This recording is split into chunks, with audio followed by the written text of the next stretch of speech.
And we are back with part 2 of this conversation with Monica and Kim. We are about to dive right back into this story. So if you need a refresher from the story, go ahead and pause this episode, listen to the last one, and then come back to this one, because we're diving in right away and you're going to need to know all the details. Okay, Kim, I'm handing it over to you. Thank you guys so much for listening to part 2 and hanging in there with us. I know this is a long story, but it's so freaking worth it. And we are going to continue on, because this is the part of the journey where we start to believe in ourselves and we start to rise. I feel like part 1 of this conversation is much more like the struggle, and there's still struggle. That's just part of life. That doesn't go away. But I think that in this story where we're at right now, something shifts for us. And with our own paths, we both dove into believing in ourselves and personal development and understanding our energy and things like that. But before we progress with our story, I want to just recognize that if you're just listening to this episode out of the blue, you don't know who we are, it could very easily come across like the last episode was shit talking. And especially with us sharing the story of the person that connects Monica and I. So I wanted to circle back to that, because that was not our intention by any means. Our journey is our journey, and we're trying to be respectful, because this person's journey, we don't know where this person is. And we talked about this during the break, so I have already gotten the green light from Nessa and Monica. But I wanted to send a message to this person, because I have a feeling that this person is going to be listening to these 2 episodes. So I wanted to just pause for a moment and let this person know that I have processed everything and I have fully healed from that situation. And I'm sending you love and light wherever you're at in your journey. If you moved back to the big city, or if you're still here, I have no idea. I don't even know where you're working, but I hope you see how powerful and how impactful you are, and how much potential you have to affect people for the better. So my hope for you is that you own that power and use it in a positive way. And I have nothing but love in my heart for you. I'm sending you love and light, and I just wish you every happiness. Monica, do you have anything to add to that? Yes, absolutely. Same here. I do wish you love and light as well, because I know who I was once before. I was not the best person. I didn't always do things the right way, handle situations the right way, speak to people the right way. So I agree. I do hope that you have grown from it and you continue to grow, because we all start somewhere, and there's no hard feelings at all. Well, thank you for saying those beautiful words. May they be sent out and be heard. Okay, let's jump right into where we left off. We had just finished up, and it was the 6 months. You were at the corporation, and you came to Kim to tell her that you were just done. So what happened next? So this was the first time that I took the chance in moving to booth rent at this time. I'm pretty sure you do remember, Kim. Another thing that was really tough during this time was having to leave during my lunch break to pick up my daughter from school, dropping her off at home, and then having to come back. And I would have to use my lunch to do that. So that was part of another reason why I wanted to make this transition into booth renting, because I wanted the flexibility of being able to pick up my kids from school, and just to know that they were safe being picked up, not having to walk or anything like that. When I was growing up, I had to walk myself home. I was little, but I had no choice back then. My mom didn't have a choice. My mom was a single mom, and she did not have that. You are where you are in your journey, and she just did not have the ability to come and pick me up and take me home. So, and we didn't have cell phones back then either. So I don't even know what was going on in her head, like, you know, my kids walking home or so. So yeah, I wanted to be able to do that for my kids. So I go off to this place, and when I called and I spoke to the person, I really, I was kind of digging her vibe too. She was like, when I talked to her over the phone, she felt like a tia, which is an aunt in Spanish. Like, she felt like a tia to me. So I was like, oh, hey, like, I want to be here. And so she welcomed me with open arms. I actually went in there with my baby boy. His name is Sebastian, and he was little bitty. And I walked in there and I looked at the little space and I was like, all right, cool. Like, I want to be here. So another important thing that you have to understand when you're coming from corporations is anybody that calls and asks for you and says, you know, hey, I'd like to set up an appointment with Monica, or, you know, whoever, they are not allowed to say that you are no longer working there. So I had to quickly message the people that were in my phone and let them know, hey, I am not here anymore. I moved to another place, you know, come and see me over here. So that's really scary too, because you also kind of feel like you're having to build from the ground up once again. So I'm going to go ahead and speak to that. Because Monica and I obviously have both been in management in corporate salons. So when someone leaves the salon and is no longer a part of the team, when people call in and request that particular stylist, you are literally not allowed to, like, you can say, oh, they're no longer with us, but it's kind of like they've died. Like, that's how the corporation treats the situation. It's like, oh, she's no longer with us. It's not, oh, you know, she moved somewhere else. It's, oh, she doesn't exist, essentially. So even if you know where that person went, you cannot tell the client where that person went. So it was a situation where when people would call in, I would literally had to be like, oh, she's no longer with us, but so-and-so can take care of you. We have your formula saved. We still have that appointment slot saved. So totally up to you. So Monica, having seen the other side of that, she knew that in a corporation, when someone leaves, whoever's next in line for those clients literally goes in and cold calls those clients, lets them know, Monica's no longer with us, but I can absolutely take care of you at that time. Does that work for you? So they literally go in and call all of those clients to move them over, or they won't say anything. So when that client shows up, they'll be like, oh, she's not here today. Do you mind if I go ahead and take care of you since you're already here? So it's very, very like tricky the way that they work those things. So if you are a client who has ever had that happen in a commission situation, first of all, Monica and I apologize. That's a very shitty situation to have to be a part of if you're a client, because it really sucks for us as stylists. I'm not the kind of person that wants to steal clients. And there were multiple times with stylists where they would leave.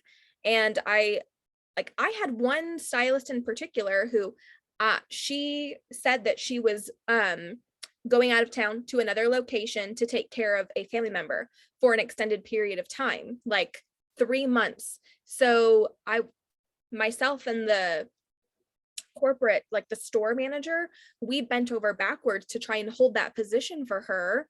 Well, it turns out she had actually just gone to another salon and she lied to us.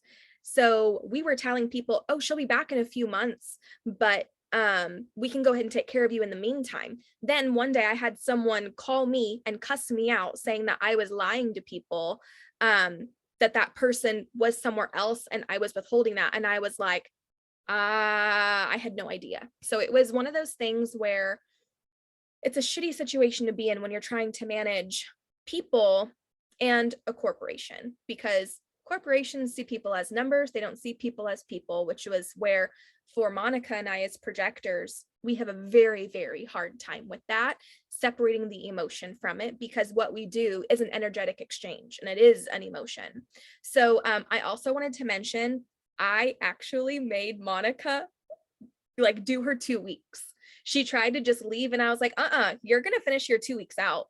You're not just going to ghost me like that. And every single day it was like, and she already like had reserved that spot at that other salon. She was ready to go. And I was like, I'm not gonna let you just ghost like that. Like, you've got to finish this out. Because as a manager, I was like, if this doesn't work out, I want her to have something to fall back on, to come back to. Because if you just leave and don't do your 2 weeks, you are literally not allowed to come back.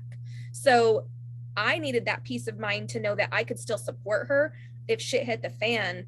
So, and Monica did it. She worked that 2 weeks and she told her clients where she was going, and I didn't care. I was like, you know what? I love Monica. I support Monica. I want the best for her, but I still want this like plan B. I want this cushion just in case, so that I know that Monica is supported. So I just wanted to throw that little bit in there, that you did finish your 2 weeks out, even though you didn't want to, but you did it so well. I don't think anyone else has ever made it through a whole 2 week after a notice like that. And most corporations, they let you go the day of. That's what happened to me. I was let go the day that I put my 2 weeks in, but I did not do that with Monica because I didn't feel right doing that. So continue with your story. No, you're absolutely right. So the corporation that I previously came from, if they knew you were going to another salon, they supported you. But yes, they would put you in as rehireable, but you had to leave that day. So you did not have the opportunity to let anybody know where you were going. So from there, I immediately left. But yes, over here, that last day was really, really hard too. Of the 2 weeks. I do think that I left. I asked you if I could leave early. And you were nice enough to let me go. But yeah, it was really hard. But so I start off in this new space, and I guess you can all guess how much I was charging for a haircut. If you listened to the last episode, I started off charging $25 for haircuts. What was your price when you were with me? Was it like 30 45? or 40 or something like that? Yeah. 35 to 45, somewhere in there. Mm-hmm. Yeah, somewhere in that range. And so moving to this place, I knocked it way down to $25. And but I can only speak for myself in that situation, but when you're starting off and you're kind of having to like rebuild, and then you know that you're responsible for paying someone to be in that space, like, I felt a little bit desperate. And so I was like, oh, all right, let's just do the $25 that Kim was telling me not to do. And I did that for a while. Monica, so what were your color prices? Oh my gosh. Oh man, those were not good. Like looking back at it, if I did like a full highlight, like a full on highlight, it was like 100 to 120. And yeah, what people don't always understand is, now some people might think of that and they're like, well, yeah, that's what I want to pay. Of course, that's what you want to pay. Like, absolutely. Everybody wants their dollar to stretch. So I totally get that. But what sometimes people don't see is the time that it takes to get there. So if you have very, very dark hair like mine, you're not going to lift to that blonde in 30 minutes or an hour. It takes time to do all of these things. So, you're not paying for the full highlight, you're paying for the time that it takes to get you lifted to that point. So that's, looking back at that, I'm like, oh my gosh, like that's crazy. So I am at this space, and I really do want to say that I have been very, very lucky that I have always worked in spaces where I have worked with really good people. But you're always going to have those ones that are like, but this space, I met some really, really good people here. There is, I got really, really comfortable too, because when I first walked in, like I said, the owner of the business welcomed me with open arms. She was amazing. And then there was actually somebody that I went to high school with, where she went through the cosmetology program in high school. So she had been doing hair for forever, and she was a beast at it. Like, she was amazing. So when I saw her, I was like, all right, cool. This is where, I'm supposed to be in this time. So that was really cool. And then there was another person. She is a well-known lash artist in San Angelo now, and she's amazing at what she does. I gravitated towards her too, because she had that boss energy. Like, she was one of those people that was like, I envision myself doing this, this, and this. And she's doing all of that now. So it was really cool to like work next to her. I first started off in a floor area where it's open area. So anybody that comes in, they see you, you're on the floor. That was really cool. And then being on that floor space for a little while, and finally realizing that, hey, like, I can do this. Then it was like, all right, now I kind of want a room to myself. I want to be able to have people come into a room and be a little bit more secluded and private. I could just feel, you just know within you when you're ready for something else. Like, that there's other things out there, and you just feel it. Like, there really is that voice inside of you that's like, hey, like, you can do this now, like, let's do something else. So then I realized that I wanted the room space. And so I had went to the owner of the place and I said, if there's a room that comes available, please let me know. I would like to take that space. And she said, okay, there is one person that is ahead of you. If she wants it, it'll go to her first. If not, it'll come to you. Cool. Totally understood. But I also knew that that person that she was talking about was not going to leave her space, because she had a really cool space in front of this big window and she just liked being there. So I knew that it was going to come to me anyway. So, I was excited about that. Well, so here comes the time that this room comes available.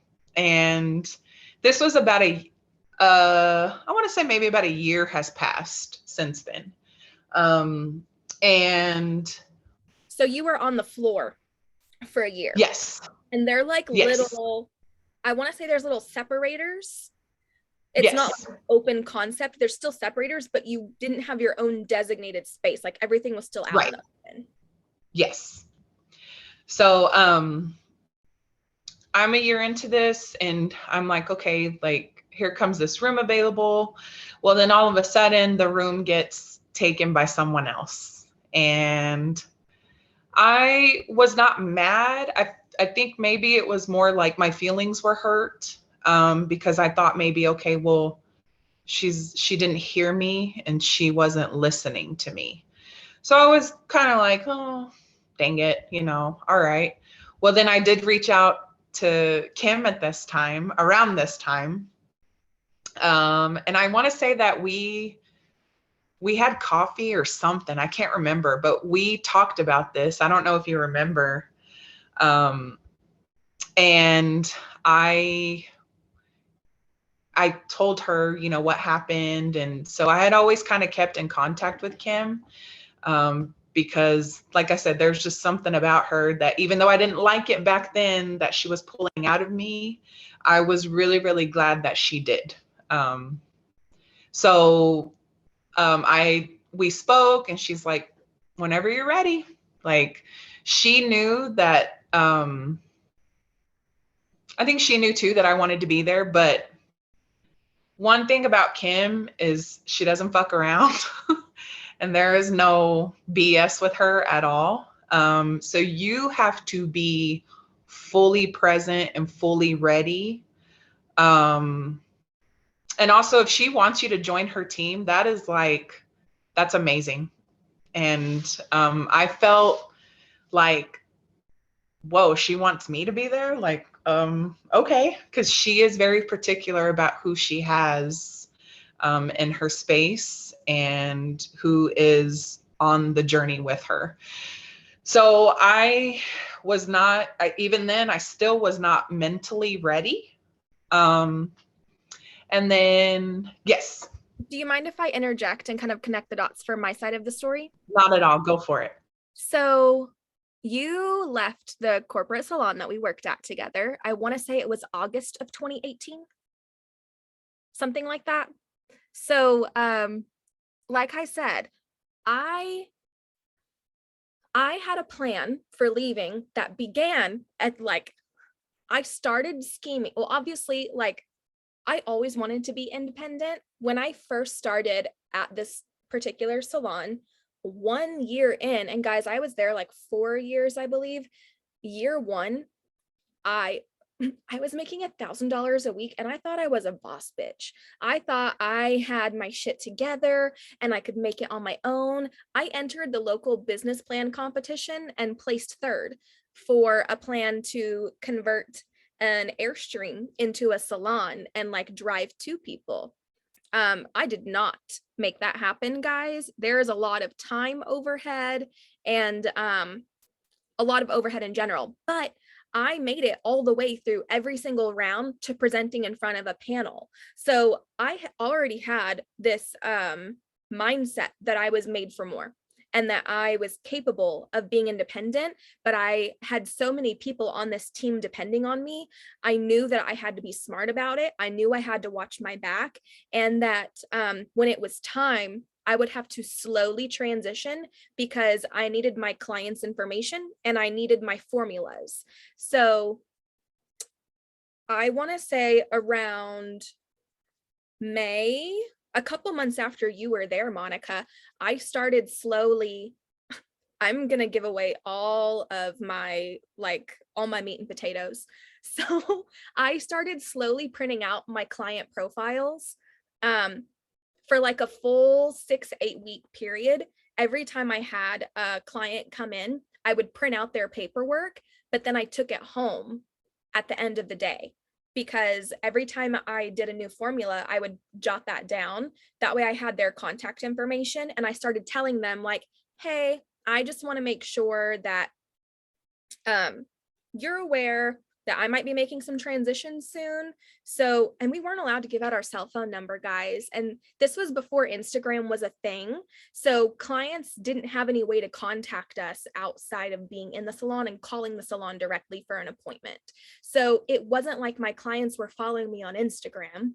Now it's kind of unavoidable for corporations to like keep your client away from you contact wise, because usually they're following you on Instagram first, but it wasn't the case at that time. So I started very sneakily writing my cell phone number down on my business cards when I would write people's rebook. Like I would write down their rebook date and time and then my cell phone number on there. And I'd just be like, if anything comes up and we need to reschedule, you just let me know. And then I would give them the card. So I made sure they had my contact information. So if you are planning on leaving your commission salon, bitch, you better be taking notes, okay? Be taking notes. I give you full permission to steal my playbook. So I wrote that down on the business card. I printed there. So I didn't have a time. Plus I was in management. So I was constantly taking paperwork home to work on numbers and reports. So it was not suspicious at all for me to have a stack of papers going home with me. But I started putting, and I was doing 3 to 5 clients a day, cut, color. I still had cut only, and I did a lot of color.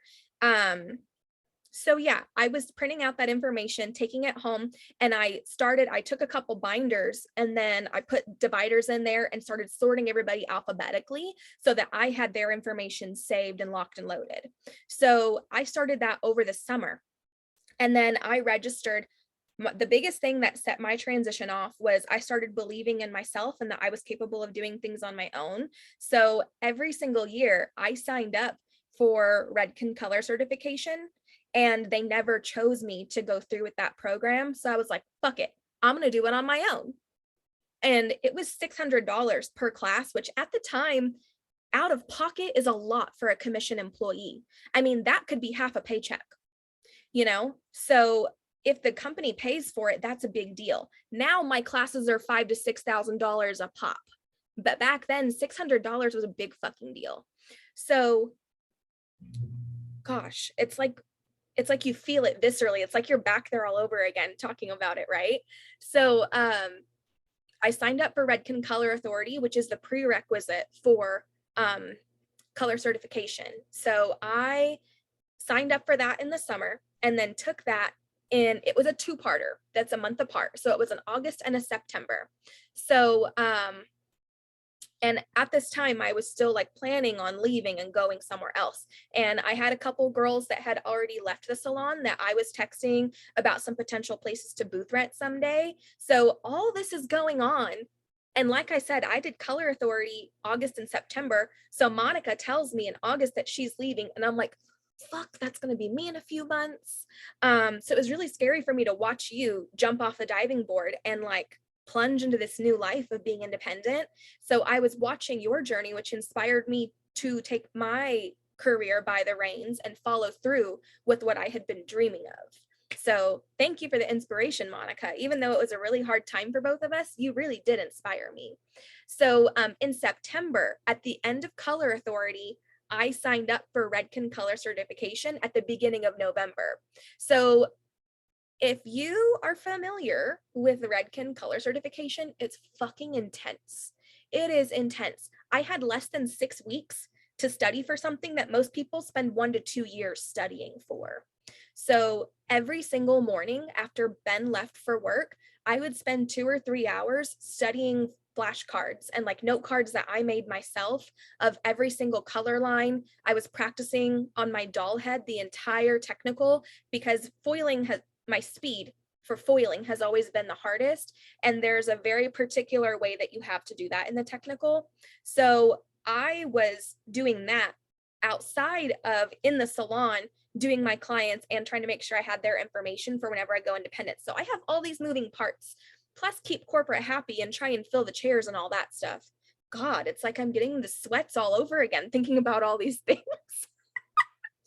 So fast forward to November, and in November, I go and take Redken color certification, and I flew up to Dallas because I didn't want to drive. It's about 5 hours to drive to where the test location was from where I'm at. So I flew because our airport only flies to Dallas. So it worked out really well for me. So I flew in, I got a rental car, and I had just done the color certification, and I was sitting in the airport on my way back home, and I submitted my 2-week notice. And I had to go to work the next day. And then when I got there, I got a call from the district lead, basically offering me to step down from management. I can choose my own schedule. I can only take clients, and increase my pay, like increase my commission percentage. They were trying to do whatever, because let's be honest, I was making the majority of the money for that salon. So they knew what was walking out the door.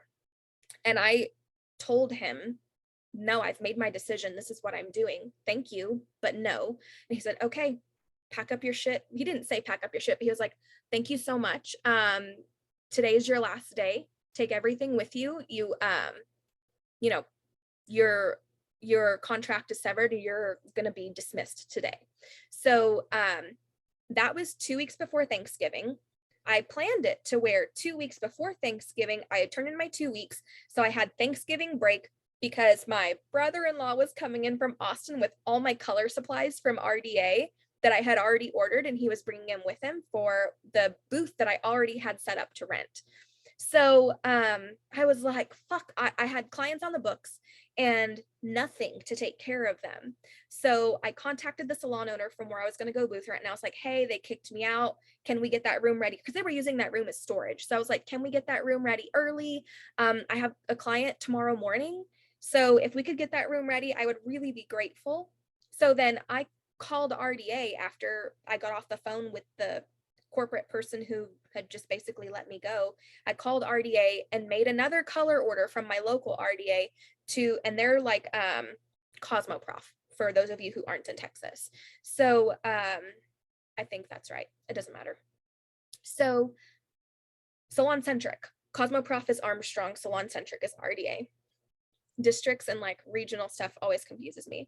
So I had to spend another couple $100s on my color bar, even though my color bar was coming in a couple weeks to take care of my clients. I had nothing ready for my room, and it was like I was thrown into this shitstorm, and I still had to pay full rent for that week for only being in there a day and a half, because it happened on a Thursday and I had clients Friday and Saturday. So it was a lot. It was a very, very stressful time right around holiday season, but that was the end of 2018. And then I found out after Thanksgiving that I passed Redken color certification with like a 96. Like, it was insane.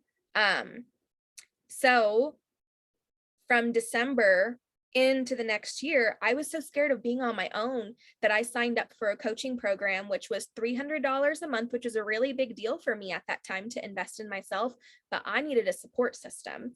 So I made some friends in that group and started doing some meditation, started dreaming for myself about like, what does my best life look like? What do I want for myself? Where do I see my journey down the road? And I didn't like where I was at. Like I've said in a previous episode, I didn't like where I was at. It's very West Texas. And I couldn't be me.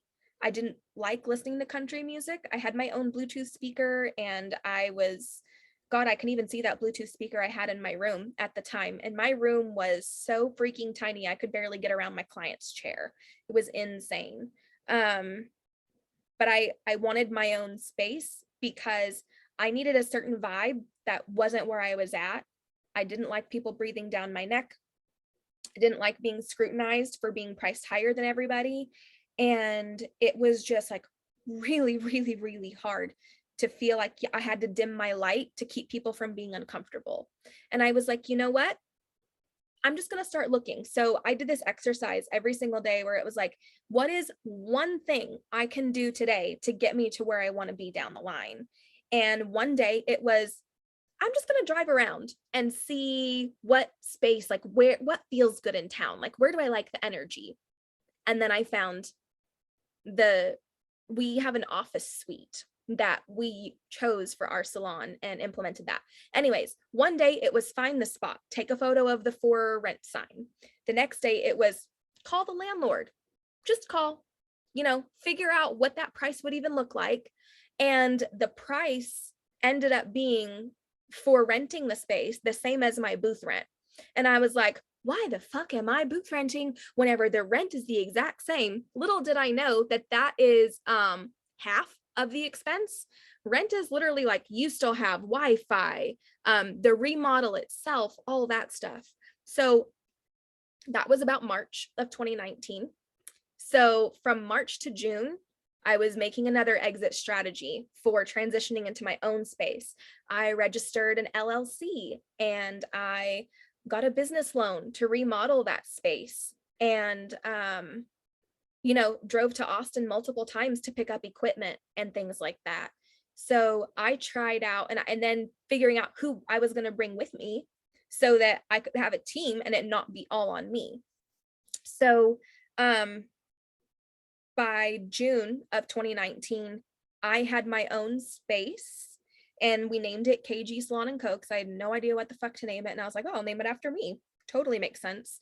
So I had the front reception area and then a room for 3 stations, which now, to give you guys a comparison, now that room is my room and no one else is in that room. I don't know how the fuck I thought I was going to fit 3 stations in there, because just having 2 people in there, I couldn't hear myself think. So I'm glad that things happened the way they happened. But then I had the shampoo room behind that with 2 shampoo bowls. So that was June. So I knew I wanted Monica. So I would like drop little hints here and there. And I had a brow girl up front, and then I had another hair person in the room with me, and I had one open station, and I was like, I want Monica at that station. So Monica actually came, I don't know if it was November. It was around like fall time frame. You came and looked at the space, because it was around the same time that you were wanting the room, and then they kind of passed over you for what you had said you wanted. And that's where you were like feeling icky about it, because you were wanting to grow, but it just, you were at a frustrating place. And then after you came and toured the salon, I think that's when we ended up having a separate meeting, and we went to Starbucks, and like we went over numbers together. So now that we have those dots connected, continue with us talking about that meeting.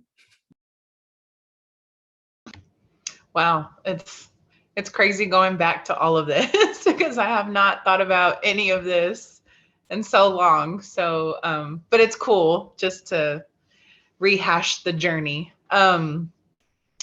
Well, around this time too, I started to feel, if anybody's ever been on their own and you know that you are capable of more, what happened was I started to get resentful around this time, because I always felt like my work was worth more than what I was charging.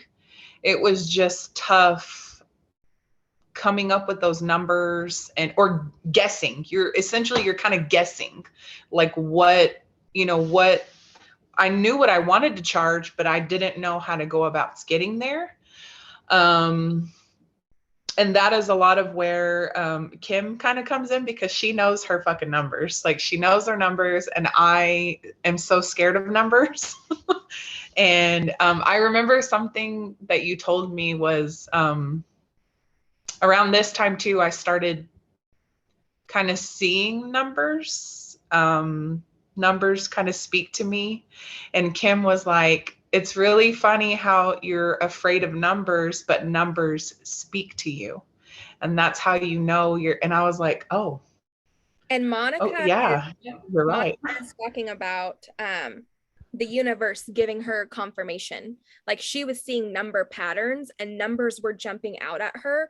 And if you don't mind sharing what those were, or like what that looked like for you, because I think it would be a great example for people to understand if they're in the same situation where they're like, I don't know if I'm making this up, or like if it's just in my head. So go ahead and connect those dots, Monica. Okay, so I'm going to backtrack a little bit, and then I'll get to that point. So around the end of 2019 was when I started to kind of feel all of this. And then all of a sudden, we all remember 2020, and 2020 popped in. And that was, we know it was a shit show when all of that started. So, but that was really, really, really when my personal journey began, when I feel like a lot of people's healing journeys begin to. I just knew in my heart that there was more out there. But like Kim said, when you're in small West Texas, you're always told, oh, you could never charge that. You could never do that. You can there's just not people here that will want to pay that. No, like, you're told that so much.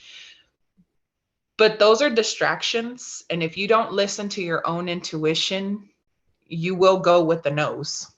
You'll go with the nose, and you'll believe that. But you have to listen to yourself, and you have to surround yourself with people that are also on those same journeys, because we're out there.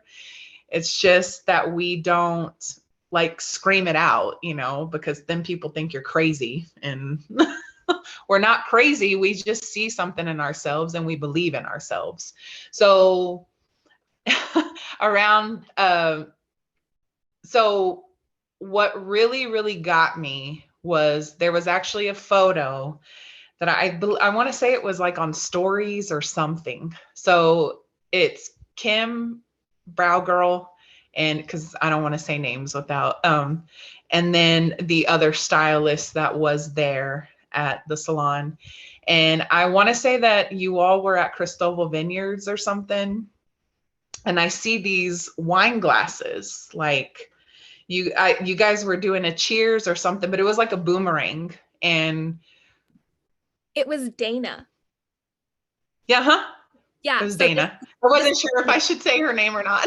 no, you can say that because she's on our team. So, and she's with them Okay. now. So the person you're talking about left around January 2020, right before shit hit the fan. So it was just me and the brow girl going through all of that. And then we're not going to share Dana's journey because we're going to have her on the podcast at some point. But that's what Monica is talking about. So did we have this numbers conversation back in November, or was it after the 2020 shit show? There was like two of them. So there Okay. was that first one. And then really, I did not really know Dana at the time, but I had seen her before. And if you've ever seen Dana, she had this really beautiful fiery red hair. And she had stood out to me, like, you know, she went to KG at that time. And she kind of, like you were saying, I kind of motivated you, which blows my mind that you even said that, Kim. Dana, once I saw her make that move, I was like, oh, okay, awesome. Like I was like, maybe I do want to do this, but I was still like on the fence. I was like, ooh. And can I interject really quick? Go ahead. So during the closure, so in March of 2020, before shit hit the fan, at the beginning of the month, I was already planning a rebrand. Because I had been discussing with my landlord, hey, whenever that spot next to me opens up, let me know, because I want to add more rooms and I want to offer private room rental. But the person who was next to me, they were never there, but they had already prepaid for the entire year. So he told me in December, hey, your neighbor's leaving, so if you're wanting that space, let me know and I won't list it. So January 2020, I told him yes. So I knew that I wanted to do a rebrand. So February, I decided on Urban Collective. And then I started looking for like logo design at the beginning of March. I remember very vividly sitting in the pedicure chair on my birthday in March, approving logo designs for Urban Collective. I know, it was really, really cool. But then I want to say it was March 21st or 22nd.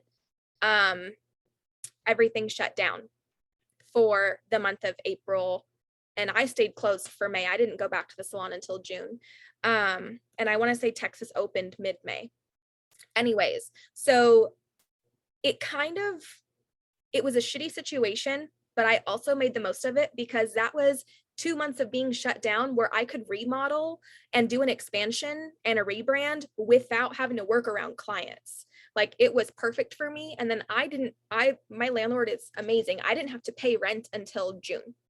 And he got a break during April and May where he was able to get financial assistance where I didn't even have to pay rent those months for our space. So I didn't charge my renters rent because we weren't able to work, and I didn't have to pay, so I didn't charge them anything either. So throughout, and I'm not going to share Dana's story, but that is around the time frame that Dana came on the team, because I just reached out to her out of the blue with the closure. So Dana and I started chatting during the closure. So this is probably June or July of 2020 where Monica is seeing us out at the vineyards. Go ahead, Monica. Yes. No, I'm glad that you kind of get in there and give the detailed part of it too. So thank you. So then I see, the closure happened and it was like, oh my gosh, we didn't know when we were coming back to work. It was crazy. So then I see that photo around that time. They're all like clicking their wine glasses. And it was the feeling that I got from that. I was like, that's what I need. That's what, not the, maybe I needed the wine, but it was just the togetherness that you all had. I was like, man, like that's what I want. Like I want that right there. And I didn't want what you all had. I wanted what you all had created. That was what I wanted. Because everybody is on their own journey. And so I was like, okay, like, that's what I want. So it did take a little bit. I want to say November, December. So around November 2020, I was like, hey, I think I text you, Kim, and I was like, hey, is there any way that we can meet up and have coffee or something? And so Kim's like, yeah, she was like, let's me, you and Dana chat. So we all met up in November of 2020 and we sat on the floor at, it was Urban at this time, correct? Okay, so it's Urban Collective at this time. We sat on the floor and we chatted and we like shared stories, we cried, we laughed, and that was when I was like, this is a fucking no-brainer. Like, this is where I want to be. Absolutely. It was so it was like we had known each other forever. And you and I knew each other, obviously. And then I had yes. been building a relationship with Dana. And to give you guys a little tidbit, we didn't know this until recently, but all three of us are projectors. So when we get together, you have to literally break us apart because we will just talk and talk for hours and hours. It's insane. Go ahead, Monica. That was like good conversation. That was like a healing little session on its own right there. So another thing that I kind of left out too during this time, during the pandemic as well, that also began my my personal parent journey into becoming a better mother for my kids. So that to me, that's a really important part too. Because I feel like once you have yourself together, all of these other things just kind of line up. And so going back to where the universe, yeah. I think that that's so beautiful that you pointed that out, Monica, because I distinctly remember the shift in you during the closure. And I remember talking to you whenever you hit that wall and you're like, I can't, like, I don't want to be yelling at my kids. I don't want this short fuse. I want to be like fully present for them.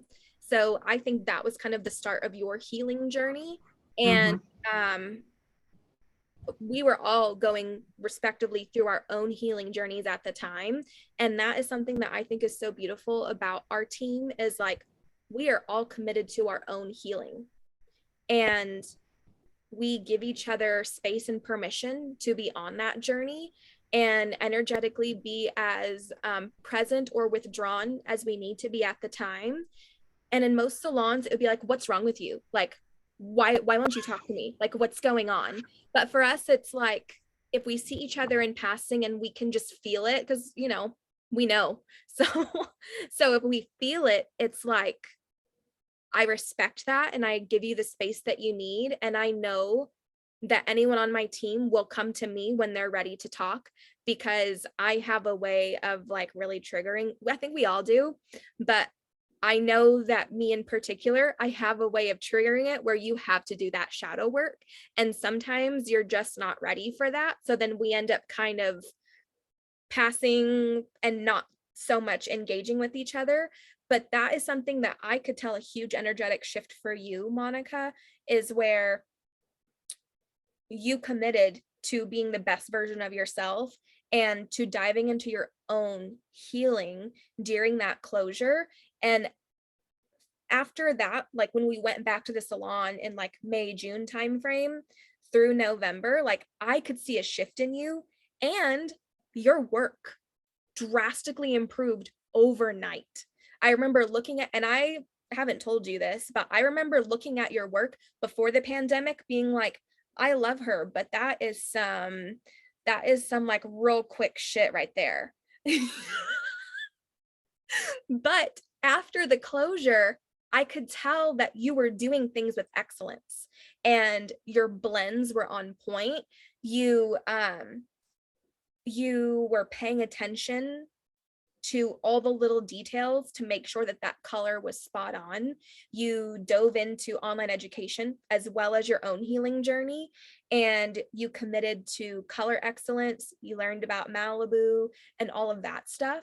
So I could tell a huge difference in you energetically after the closure versus before. And I knew I wanted you on my team before that, but I was like, do I want that kind of work coming out of my chair, or like coming out of my salon? But I was like, okay, the thing is, like, I can't fix character, but I can coach to work. So if I can just get her in the salon, I can help her with the technical stuff because I know who she is at her core, and that's what I want. But the cool thing about like the way that everything lined up timeline wise was that you did that work on your own without me having to get you to commit to doing better work. So I hadn't told you that before, but I had to drop that little tidbit in there. No, thank you. You are absolutely right. But that just goes back to, it was because I was charging $100 to do a full color head of hair. You start to get to that point where you're just like, all right, if this is what I'm gonna charge you, then this is what you're gonna get, you know? And that's not, I'm not saying that that's right. It's not right to the person in your chair. So to anybody, I apologize for that. But, you know, these are just things that you learn as you go along. You know, everybody in the color industry has fucked up, and you have fucked up multiple times. And you, what people also don't understand is that we actually carry that home with us. And it is so heavy, and it's because you know that you could have done better, but for whatever reason, you just were not in it at that time. And so, yeah, that is why we educate ourselves and why we get into programs, because of this. So it's tough, you know. Around that time, I did start seeing numbers. Numbers were speaking to me, like patterns of numbers. There were just these different patterns of numbers that were popping up. And then there was this one particular number that was popping up to me. And anybody that knows me knows that I had a very close connection to my grandmother. And this particular number that was popping up was actually the first 3 digits of my grandmother's phone number. And then that popped up. And then for some reason, this number, I was like, okay, I still wasn't really believing it. And then I looked at my baby boy's social security card. I needed it for something. It was like something random. Those numbers were in his social security card. And I was like, whoa, okay. Like there's something here that, that I really need to pay attention to. And so, just started. So yes, if you're seeing a pattern of numbers, do not think that you're crazy. Do not think that that is not something, because it absolutely is. It is something. It is, that is how I knew that the path that I was going on was the right path that I should be on. And so, yes, we had this conversation, like we cried, we laughed, whatever.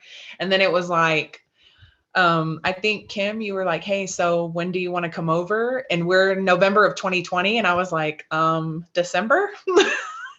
And I'm not sure if you and Dana even knew that I wanted to come that soon, but y'all were like, okay, like, cool. And so I wasn't even sure, like, should I do it like right before the holidays? Like, is that, but it's one of those things where it's like, if I don't do it now, I'm never going to do it. Also, I wanted to be able to give the person at this other place a 2-week period. I didn't want to just walk out of there, because she really was good to me, and she was very nice. And so I wanted to give her that time to find someone else, or, you know, something. So I remember having that conversation with her as well. We sat down and I told her that I was going to move on, and she was so supportive of that. She was very nice about it. And she tells me, and I was not expecting this, and she tells me, Monica, there's something about you. She said, I'm not saying that you didn't fit in here. She was like, you did. She said, but I always knew that there was something about you that was meant for bigger things. And I was like, whoa, okay, like, thank you. That felt really good because I have always known that myself too, even as a child. But that's a whole other conversation though. But but when you are always dimming your light for other people, you are just not sure about that. So for other people to see that in you, it's like, wow, okay, so you see something in me too, I'm starting to feel it, but you actually see it. So awesome. So she like wished me, she, yes, just like you, Kim, she wished me well, and she was giving me all the good vibes. Go ahead. I was like, it's not just me. And I think it was really cool for you to have someone else that you looked up to say that, because it's kind of like when your mom tells you you're special. It's like, of course you think I'm special. You're supposed to. So hearing it from someone besides me, I think was confirmation for you that you were doing the right thing. Yes, absolutely. It felt really good to hear that. So, but yeah, she was like, she said, thank you for being so great, for exiting gracefully. I remember her telling me that. She said, and doing it with integrity. She was like, I appreciate you, doing that. And so I was like, well, hey, thank you. I appreciate being here. And also, if any of those stylists are listening to this, like, you guys were like the coolest people, some of the coolest people that I had ever worked with. I still keep in contact with them sometimes. One of them cuts my son's hair. The other one, like I said, is a well-known lash artist. She's amazing. So I do keep in contact with them. I've just been very lucky that I have worked with such amazing people. And so, yeah, like, it's coming into Urban. Oh man. So like I said before, my husband is not the type of person that does well with change. Okay. So I did tell him about this, of course. I had to tell him, but also I kind of kept some of it to myself, and I would only really share with my daughter, 𝗙𝗶𝗿. And my daughter and we have this really great connection. And so I would tell her everything, and she's like over the moon for me. Like, she's just so happy. She's like, oh, yay. Tell about the website. Remember 𝗙𝗶𝗿 with the website? Let her finish the story, and then we'll come back to the website story. It's part of the story. This is before. Yeah. So this is before, like, it got revamped, and like, I show her the website because I'm like, well, let me show you where I'm going to be. And she sees it and she's like, whoa, that's in San Angelo. And she's like, you're going to work there. And I'm like, yeah, baby. Cause mind you, also, my daughter has been on my journey with me. She was like itty bitty when she would go into the cosmetology school. She actually had to go with me to the first corporate salon that I was at. She actually had to go to work with me several times. And my district leader knew about it because I did not have anybody to watch her some of those days. So she has actually seen my journey of growth. So yeah, she's just like, wow, like, she is in awe. And I was like, yes, baby, like, mama's going to be there now. And she's like, okay, cool. So she actually went into Urban to see my space before my husband did. Because she was just like, wow, so the day that I start at Urban, my very first day, I was like, you know what, this is going to be when I show my husband where I'm at. So I asked him, I was like, hey, I said, can you come in and just, look at my space? And he's like, sure. He walks in and he's like, wow, I get it. He was like, I get it now why you wanted to be here. And I was like, thank you. Thank you so much, because I'm not saying that he didn't believe in me. He absolutely believed in me. But when you actually see it and you feel the energy of Urban Collective, and we hear this from our guests all the time that come in, there is a shift in energy where it's like, it's our home, it's our salon home, but it's also your home too while you're there. And so people really feel that. And he was like, I get it. I totally get it now. So that was, I was like, yes, see, I told you. Also, because my husband is the exact same way when it comes to change. And your booth rent jumped up significantly, which was very scary for both of you. So I know that like a lot of people wouldn't understand, like, well, it's her business, it's her life. But whenever, like, we are very big on conscious relationships, and each of us in this, I'm very big on making sure we have an environment where we don't talk shit about our partners. We obviously sometimes we ask each other for help, or like crowdsourcing, like, hey, what do you think about this? Not in a shit talking like, guess what my husband did. It's not like that. That was something that really, really irritated me at the salon that I booth rented at before I created my own salon, because my husband and I are best friends. And every single person that I've chosen to be in my salon, we have really, really, really strong relationships with our partners. So that's something where we respect that for each other, and we support each other in those relationships and that communication. So I want to honor her husband's side of the story, and because Ben was the same way. He's like, how much is your overhead jumping? Are you sure you want to do that? Like, that's a little crazy. So Monica's husband had every right to feel that way. So that just speaks so much to Monica believing in herself to make that big of a jump, and then her support system finally seeing and understanding why she was doing that. Go ahead, Monica. I'm so glad that you said that, though, because we also had to have a conversation before I did this. It's one of those hard conversations that you just try to avoid. But we were sitting there, and my husband is also, he, like pretty much most husbands, they want to be the provider. They want to be your security, even though they know that you do your own thing and you make your own money. He wanted to be the one that was like the provider for us, and, you know, paid rent and did this. Like, he wanted to do that. But I had to sit him down, and I told him, look, here's the thing. I appreciate that about you, and I love that about you. But why do you have to do all of these things by yourself? Like, why can't I help you?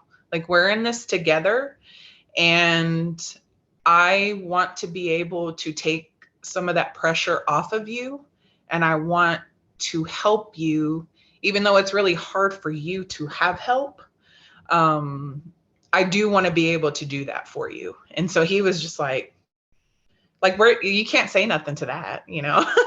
He was just like, okay, like, all right. So yeah, and then seeing the space too, he was like, whoa. So I'm going to fill in a couple little tidbits. So yeah, Monica was ready for a price increase, because after going over her numbers and explaining her overhead to her, she got to the point, which is the point you have to get to. She was pissed. She was fucking pissed that she was discounting her work so much, with the level of quality that she got to within 2020 was insane. So she couldn't validate a price increase in the location that she was at. So she knew that she needed to level up her space energetically in order to have an energetic match for the price point she needed to be at. So you have full permission to go into that, and then like price increase and those conversations that we had, if you feel comfortable with that. But I wanted to kind of explain that piece of it.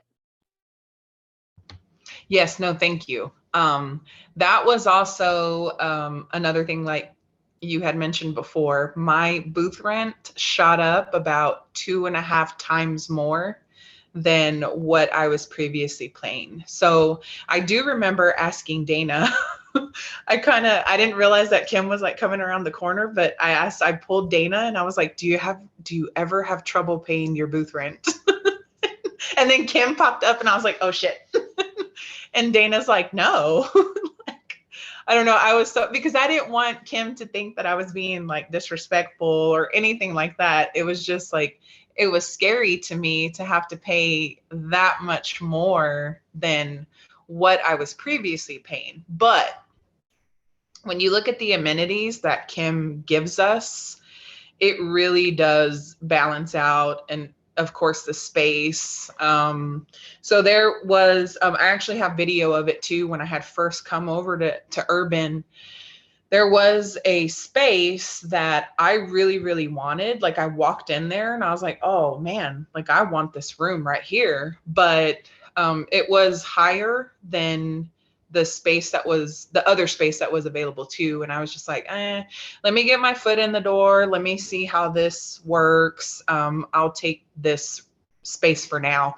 And I really liked that space. It was super cute. I just absolutely loved it.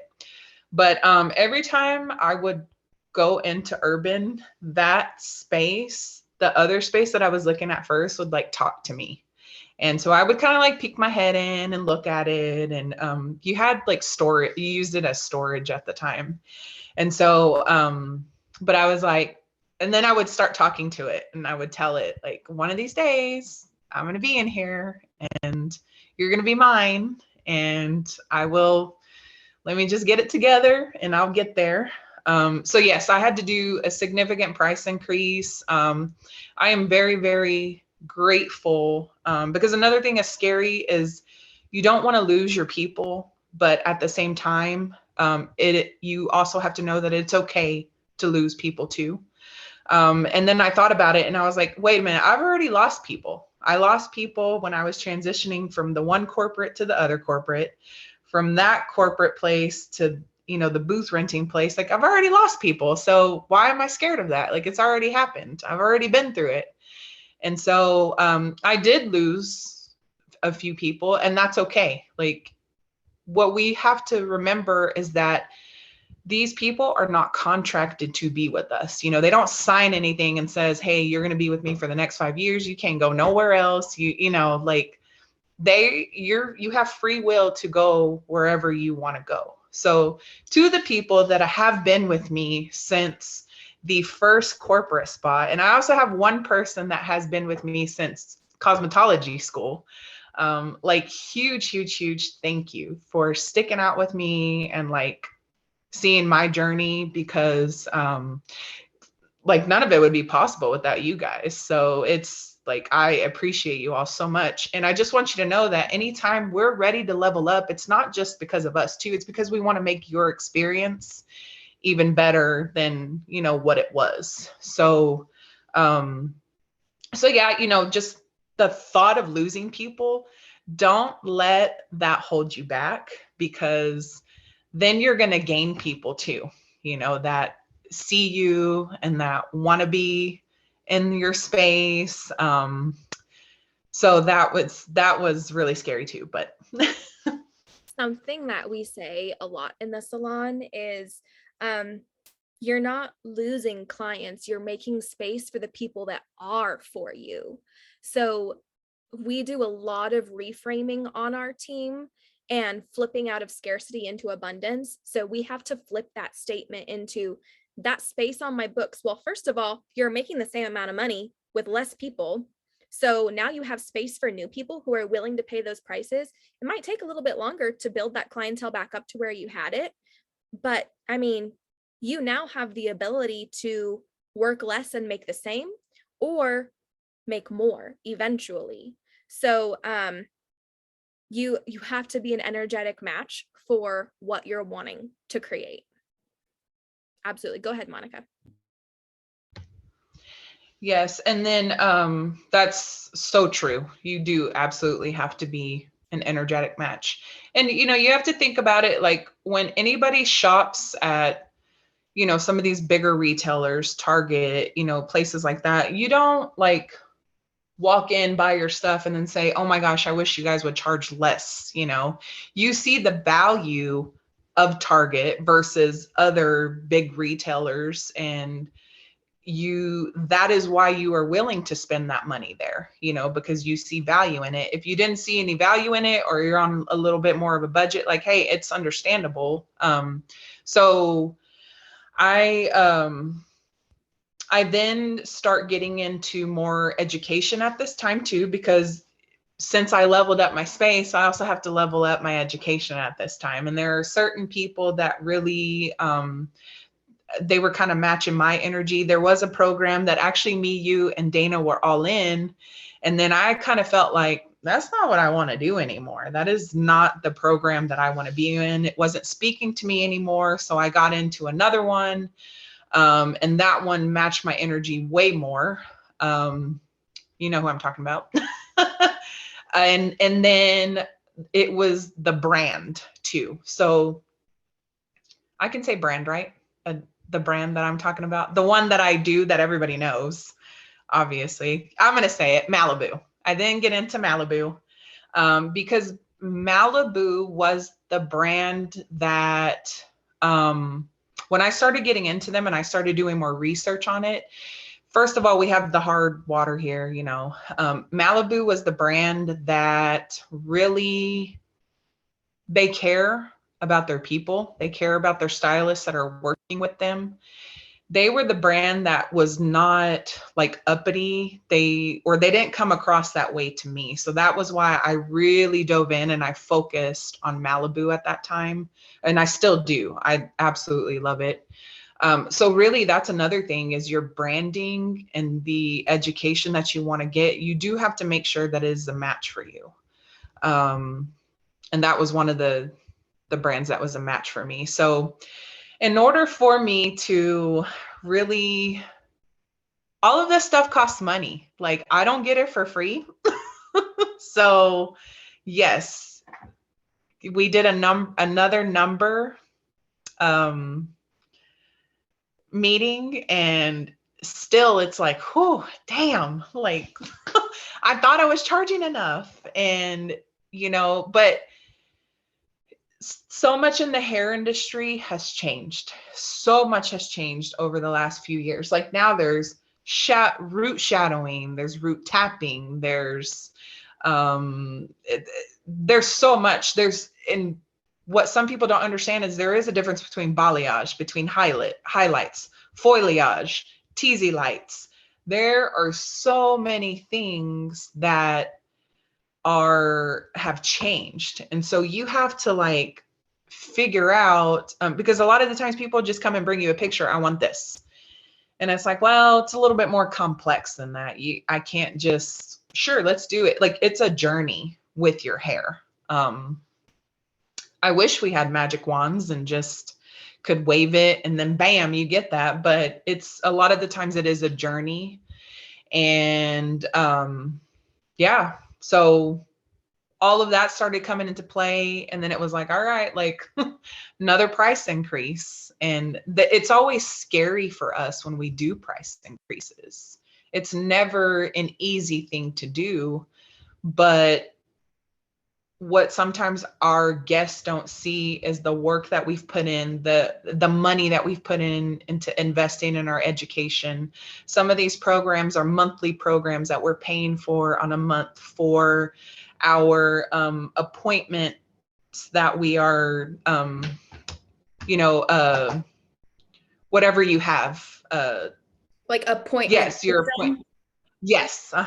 Like mine was free at one point, and now I just got a message that it's not free anymore. And so now I have to adjust all of those things. I've also started leveling up how I do my glosses. Before, you used to just come in, I'd slap it on, rinse it out, and then I'd blow dry you. And now it's not like that. Like I wanted to make your experience more than what it is. So now before I even do it, I do Malibu, and then we do your gloss. And, so there's so much more that if you want that type of experience, then, and you want to give your people that type of experience, you have to charge your worth.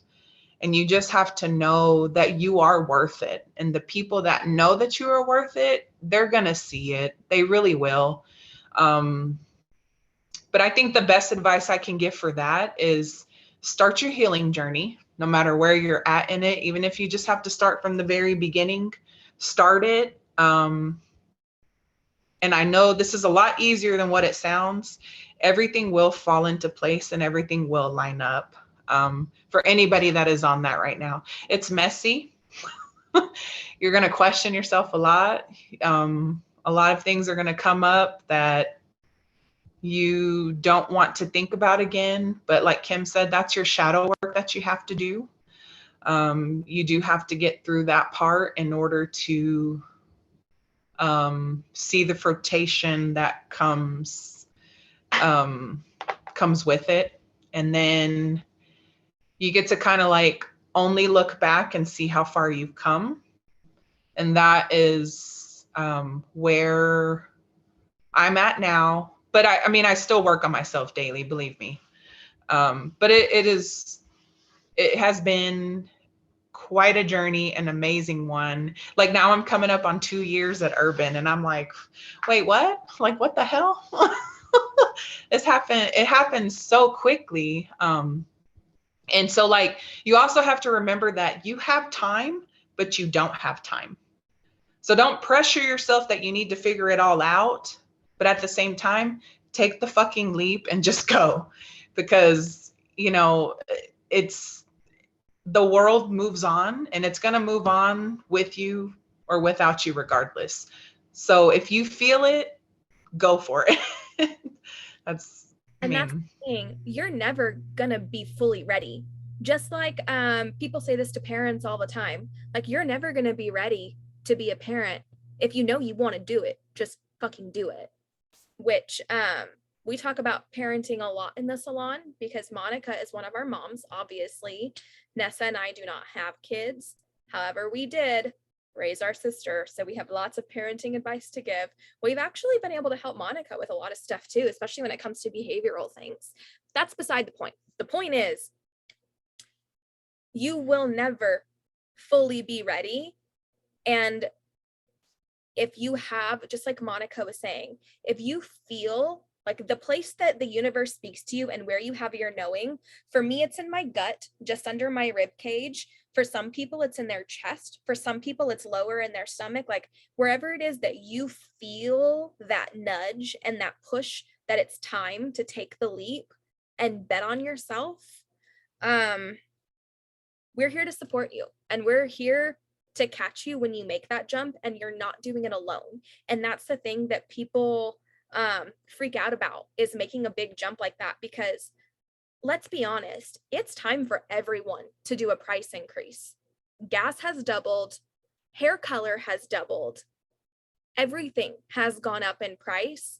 And if you have not increased your prices, you are literally bleeding money. And it's really fucking scary to take a look at your numbers. Speaking personally, because I had to just do this for myself too. It is really scary to look at your numbers and be like, oh shit, that's how much I'm undercharging? Fuck.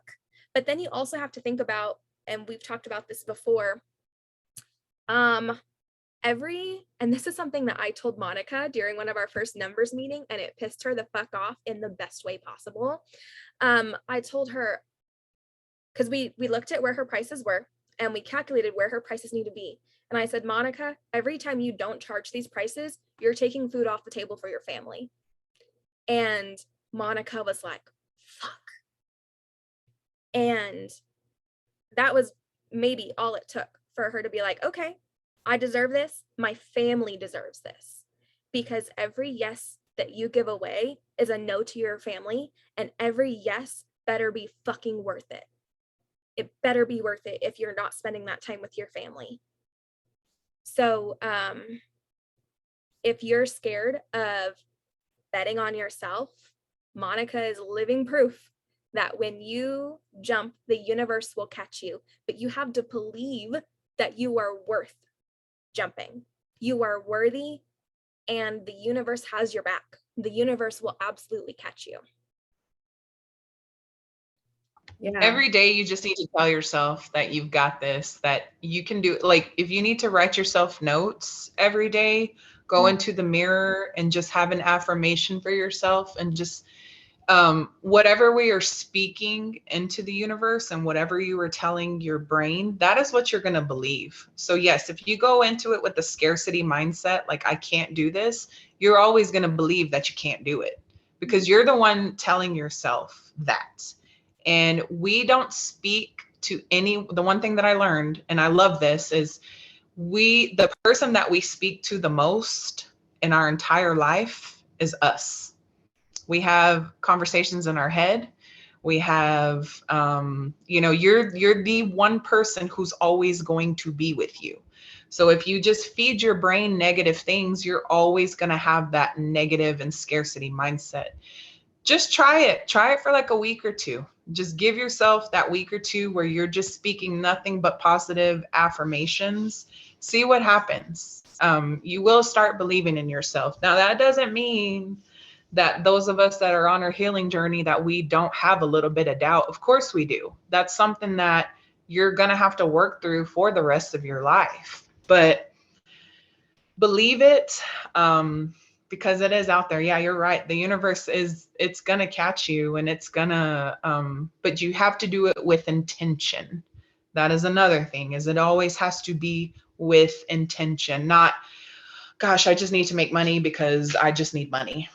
Okay, well, why do you want that money? What is it that you want, the energy that is coming from that? For me, it is taking care of my family, having a house. At the moment, we're going to have a baby this year, and that's really fucking scary too. But I mean, we're doing it, and I do think about the future, but if I'm not there yet, then I have to be in the now. And right now I need stuff. So I'm thinking about now, not what's going to happen in 4 or 5 months. We will get there. So. Yeah. My takeaway from Monica is that it always comes back to us, that we are worth betting on. We are worth taking the leap, and that it does come back to self, because she did and still continues doing the inner work, and then all these beautiful outward things show. It wasn't soon after she went from her smaller space at Urban Collective that, like, a few months later, she was moved into that space she was dreaming about, that she was talking to. It took her like 6 months. She quickly did, because she believed in herself. And the other thing that I take away, I have 2 more things to mention about Monica, and then we will wrap this up. She will more than likely be back, no doubt, 100%.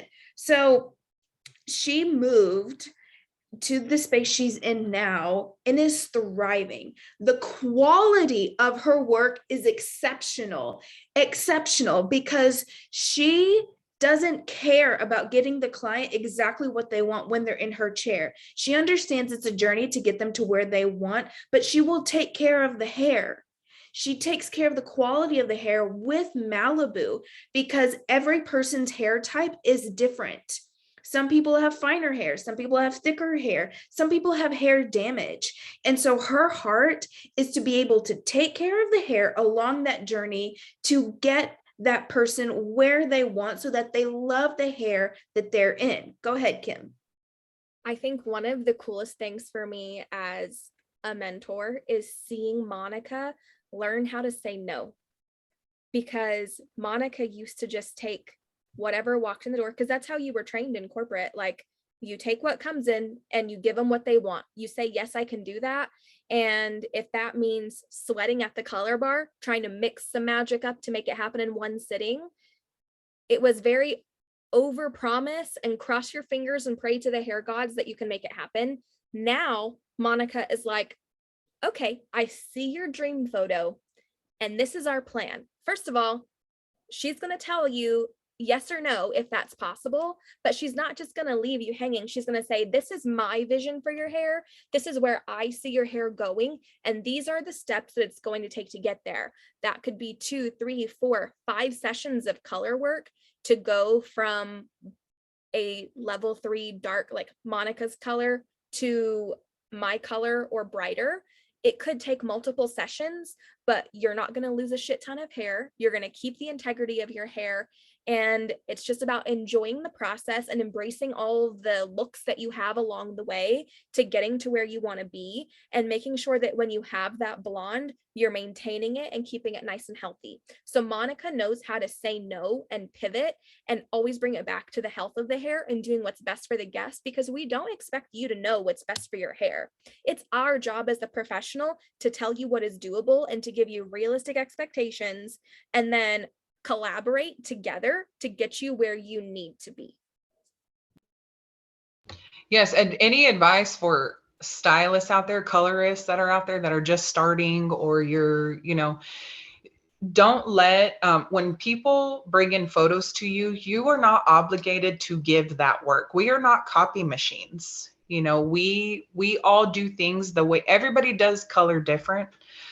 Even if you've taken the same class as somebody else, you're still going to do it your way, and you're still going to do it differently. So yes, do not let those photos scare you that people bring into you, because here's the thing, that is all that they know. And that's all that they can reference to is, oh, hey, I saw this picture on Pinterest. So what I started doing was, I do welcome Pinterest photos. I do welcome anything that's Googled or from another artist. But here's the thing, be honest with them and tell them, I'm not that artist.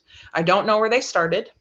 I don't know their hair history. That person could have had virgin hair and they just did this bam transformation. You don't know any of those things. You don't know the formulas. And even if you did know the formula, it always looks different on someone else, no matter what, because of undertones, previous color, box colors. Like, there's so many different things. So what I started telling them was, I do welcome it, but if you can, look through my Instagram and find inspiration in my people, because most of the time I have already worked on these people, these guests for years, some of them years, some of them months. They have transitioned into this hair. And also what you have to remember is that really nice photo that you see is when they're leaving the salon, okay? You don't see them after they've gone to the gym, after 2 weeks of maintenance at home. You're just seeing them freshly walk out of the salon. And that is what that looks like. So it's not always just about the photo they're showing you. Explain to them the journey of it as well.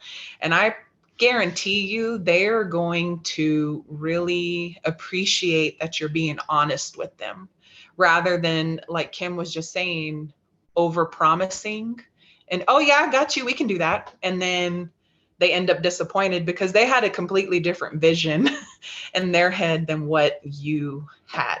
Also, another thing, I asked them to explain to me in detail what it is about the photo that they like.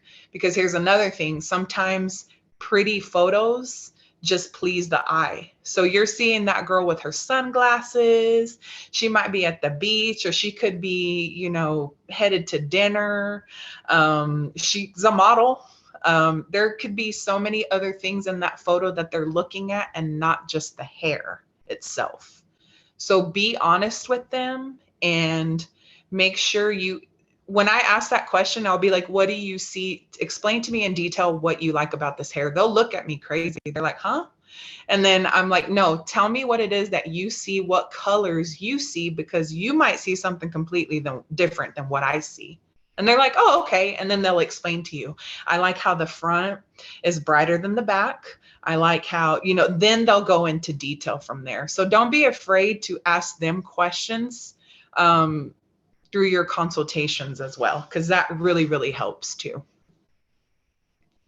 Yes, thank you for telling us that. That's really helpful. Before we come to a close, is there any other thoughts or comments that we wanted to mention?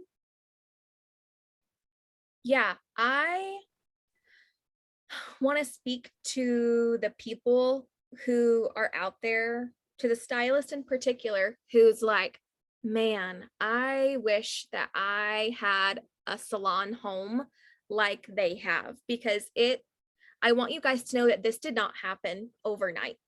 This sisterhood is something that we created.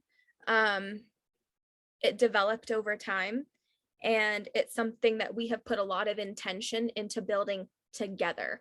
I always tell the girls, this is not my salon, this is our salon. So if you don't see it, maybe you're the one who's meant to create it and start that in your community. And if you need support in that, we are here for you.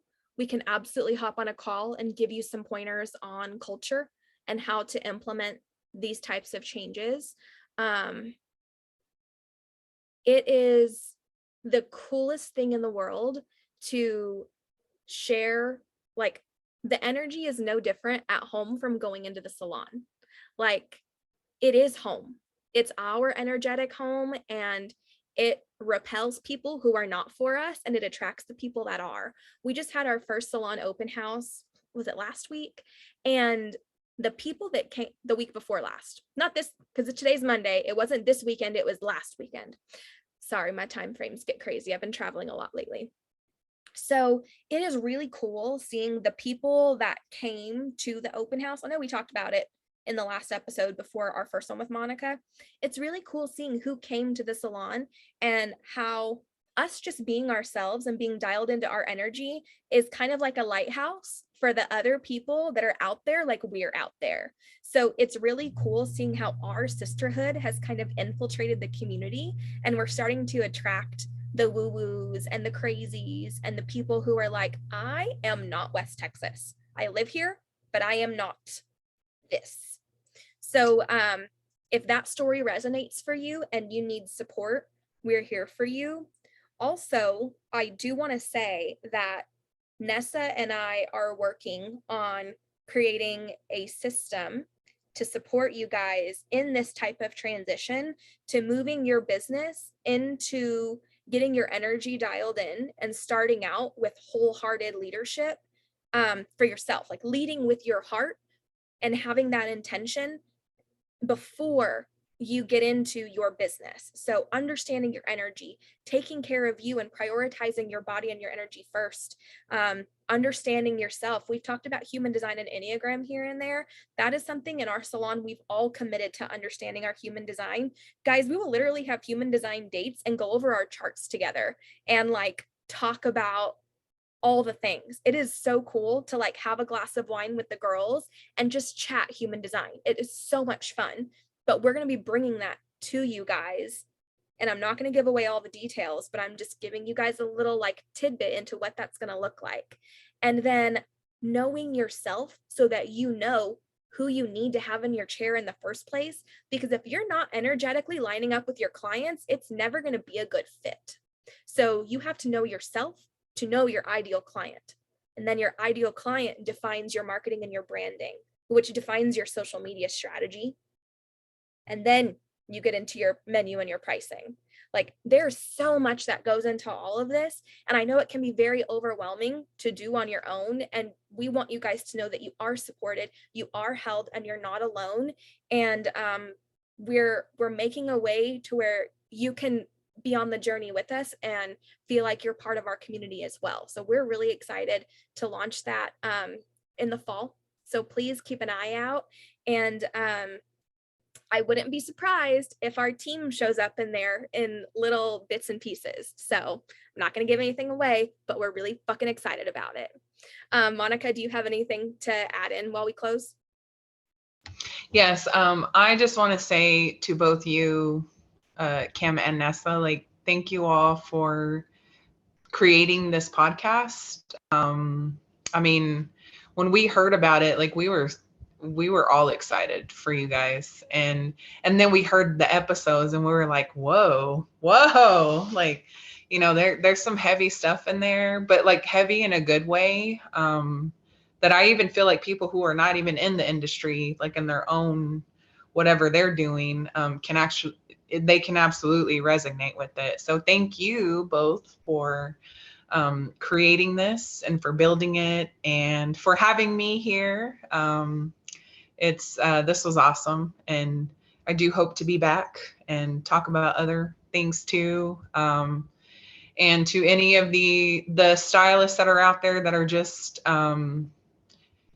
that are finding themselves with the price increases, or that you need a change of pace, like, just know that no matter how many people you ask, should I do this? Should I do this? Should I do this? Ultimately, listen to yourself, listen to you. And if you pay attention, the universe is sending you signs. You are not crazy. They are there for a reason. They are speaking to you, and pay attention to that, and just know, take the fucking leap. Just take the leap, because there is never a perfect time to do it. You have time, but you don't have time. So just do it. And it's okay to fail, because that's part of your journey. And that's what helps you learn and grow. So you've got this. Yes, that was so beautiful. Thank you both so much for sharing that. And yes, she's 100% right. It comes back to you. It comes back to you following your knowing and not following what everybody else is doing because you see them being successful. We've already talked about that. Go listen to our podcast on self-sabotage and confidence. If you need a reminder, it comes back to you. It cannot be about what everybody else is doing, because they are not you. And I am done preaching. So thank you all so much. Yes. I wanted to speak to what Monica was saying. You were talking about how, like, you can't be scared to fail. And I want to follow that up with, it's only a failure if you quit. If you fail, you're actually just learning something. If we looked at Edison creating the light bulb, how many times did he try before he actually created that? I want to say it was over 1,000 failures. If you, like, you're on this earth for a reason. I want to say there's a I'm going to fuck this number up, but I want to say it's 1 in 4.2 trillion chances that you would be on this earth right now. I know that number is wrong, but I know it's a really big number. But the chances that you would even be on earth at this time is insane. You're here for a reason, and you have something unique that you need to bring into the world. So you being discouraged by what you're calling a failure is actually you just learning and adding tools to your tool belt. That's like, it's just a little pivot. That's all it is. It's not a failure. It's a pivot to get to where you need to be on your journey. So keep going. And as long as you don't give up, it's not a failure. It's a learning opportunity. You're learning as you go. And eventually you're going to find that window. You're going to have your breakthrough, because it always swings back around. This too shall pass.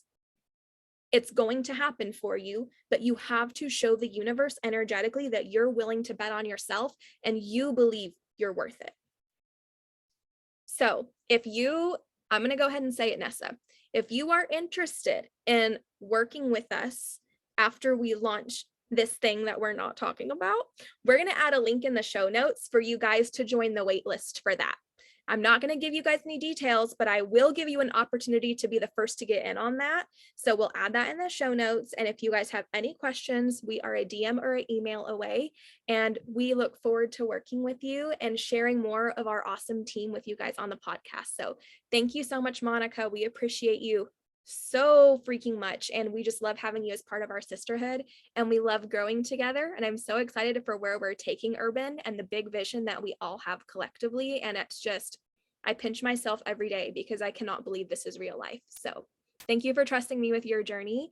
Thank you for betting on yourself and showing people that they are worthy and deserving of every fucking thing that they desire. Okay, we're signing off. Thank you. Yes. Bye-bye. Bye, guys. Bye.